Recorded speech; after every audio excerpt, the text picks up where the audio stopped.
Uh,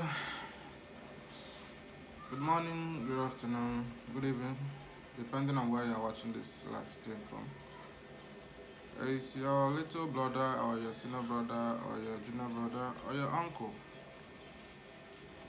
As long as you're from an Igbo land, we're from Igbo land. We all have to bear one particular thing in mind. Because I'm speaking English because of people who do not understand Igbo language.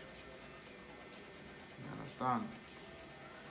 We all have to be very, very careful with ourselves because a lot of people have been complaining of what is happening in the Igbo land for years, for a million years now. Our so-called Nigerian government has been a nightmare to us, the citizens of that Nigeria. They have been a threat to us as an Igbo people without any cross of examination, because we have come to understand that if such hate should reach to the level of the governmental section, what is the hope of the unborn children in the Igbo land? The situation, what has been happening since January, is all about people dying in different places. It has become a rampant thing that what is triggering everywhere in Igbo land is all about gas. It's all about tanker fall here, tanker fall here, tanker fall here, destroying innocent people's life. And people are not saying anything about that. A lot of atrocities is being committed in our Igbo land and nobody is saying anything about it. Some who have the courage to say it is saying it. It's no longer a child's play. It's no longer a child's play. Look at what our own a whole Igbo women who is into government, who came out to say how things have been happening in the session of government people, using innocent people, using his fellow brothers to kill his own fellow brother because of money.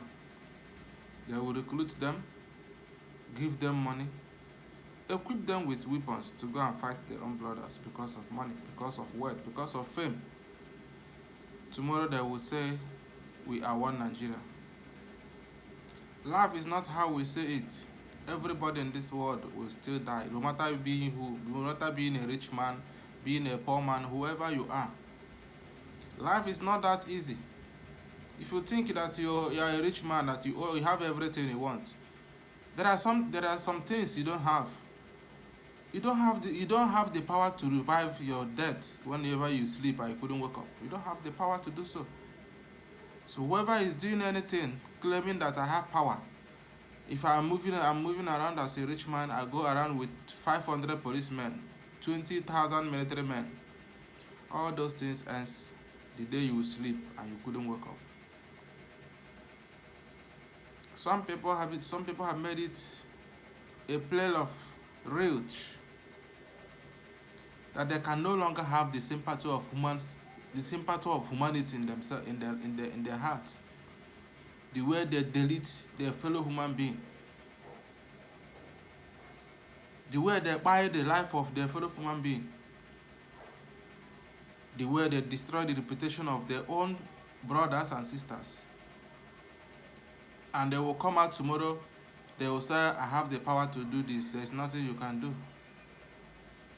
This is the kind of government we have in our country. A country that the unborn children doesn't have hope of how to survive.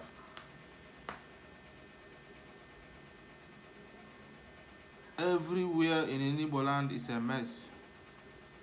Everywhere in Igbo land is a mess as it stands now. Every average Igbo man who is in Igbo land should try as much as possible to secure his life, because the government, the so-called wicked bloodsuckers, they have come in the terms that since the Igbos do not want to remain as slaves as they wish us to be, that they will do everything possible to be killing and destroying the life of innocent people for no reason. And now they have come with the strategy of using military men, using policemen, using every forces. When you go down to Igbo land, you from Enugu State to Anambra State, you will meet millions of checkpoints, collecting money from people, harassing people, embarrassing citizens that you claim to call a one Nigerian people. When somebody just open up to defend himself, they will beat him. The next thing, they will drag the person. The next thing, you will not hear anything about them. They will just waste the person's life, just like that, because they give them ammunition. This is the kind of life our government have put in the terms of in the body of our fellow Nigerians. They are talking about Biafra. Is there something like Nigerians? A situation where a whole judiciary, people cannot even protect the citizens they call their own citizen. It's all about the rich. It's all about the rich. It's all about the rich. Even the poor masses who are trying their possible best to survive in life, they are still cutting life short for them. You will see a young boy who learned a trade, who learned handwork. You understand? Who learned handwork. You will see somebody, because he doesn't have that kind of money that all these politicians have. When he goes to approach for a work protest, they will say, "Who are you? Where are you coming from?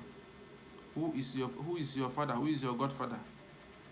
You will not qualified to handle this job." They will delete the young man away. Where will all these things lead us in the Igbo land? Our own politicians, our own Igbo politicians, brothers and sisters. It is only few who can come out and openly say the truth about what they are doing in Igbo land. Every day kidnapping their fellow brothers and sisters, collecting ransom from them. We heard when the military men were busy kidnapping people at Four Corner, adopting people, collecting ransom from them. What did the government say about it? They knew. But if it is an intelligent citizen who happen to steal somebody's property or steal anything from anybody, they will sentence the person to prison. Look at our government, the way they embezzle the money meant for development in our society. The poor masses who work for the government can't even get their salary because of the wickedness, the heartless, the injustice of our nation called Nigeria. When you see an Igbo man who traveled outside Nigeria and come back, when they see you on the road, maybe you are driving a new car or you are dressing good, they will tag you. They tag you a kidnapper. They tag you. They will look for something to tag you.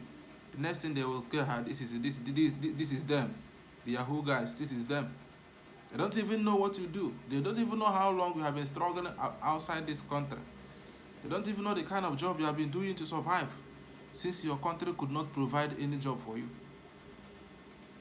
The so-called police and military men will adopt the person. Before you know it, you no longer see the person. But if it is a son of a rich man, a son of a senator, a son of a House of Assembly member, the whole world will be hearing they are doing this and that. But if it's just an ordinary civilian in Nigeria, they cannot say anything about it. Tomorrow they will still be telling us one Nigeria. They kept Nnamdi Kanu in a detention for how many years? Close to 5 years now. For doing nothing. Just because of the wickedness and the heartless of their mindset. But the only thing I know is that what ends it all is 6 feet. That is what ends all these things all. At the end of everything, all these things they are doing, what would the person end? Everybody will still end And inside that same place, that's his feet. That is what anybody in this life cannot bribe, no matter the kind of money you have. That is how grateful God who created heaven and earth is. So whatever we are doing, we need to think twice. When they will see when they will see the youth or anybody on the street having a gun, they will say the person is a kidnapper, the person is a criminal. What about the useless idiots people who hide under the shadows of military, hide under the shadows of police pen, hide the shadows of EFCC and all sorts of that? Look at our so-called brother Iboja. The way they deleted this young man from this mother earth. Maybe the idiot who killed him will be in prison. Before you know it, highest 2 years, 3 years, they will still release him and continue using him for his dirty job. They will still tell us one Nigeria. But thank God that Hausa people now, they are now seeing how it pays of what Tinubu is doing to them and every other person in Nigeria. They know that it is good to hold power, molesting and destroying people's life, sending Boko Haram to our mothers' villages, causing all kind of harm to them, raping people in their farm, destroying the strong efforts that their poor mothers and children are just trying a means of how to survive, to see food to put on the table, to see food to eat. Life is not as easy as we think. But what makes life easy is that wisdom which God have created in every man's brain, that nobody can compete with that. But what challenges every man and conquers every man is death, which nobody have ever beaten it. Nobody have ever survived it whenever it comes. So wherever you are hearing, wherever you are watching, or wherever you are hearing my voice, always remember that if this life ends in a particular way, which is when you will close your eyes, you might not even open it anymore. That is the end. You will not even remember anything anymore. So my brothers and sisters, in any way you can be able to protect and safeguard yourself in Igbo land, try much as you can to protect yourself, because our government have failed. They have failed in every angle. They have failed. They have been a failure to us, the Igbo people. Look at our so-called brothers, Igbo people. All this our neighboring.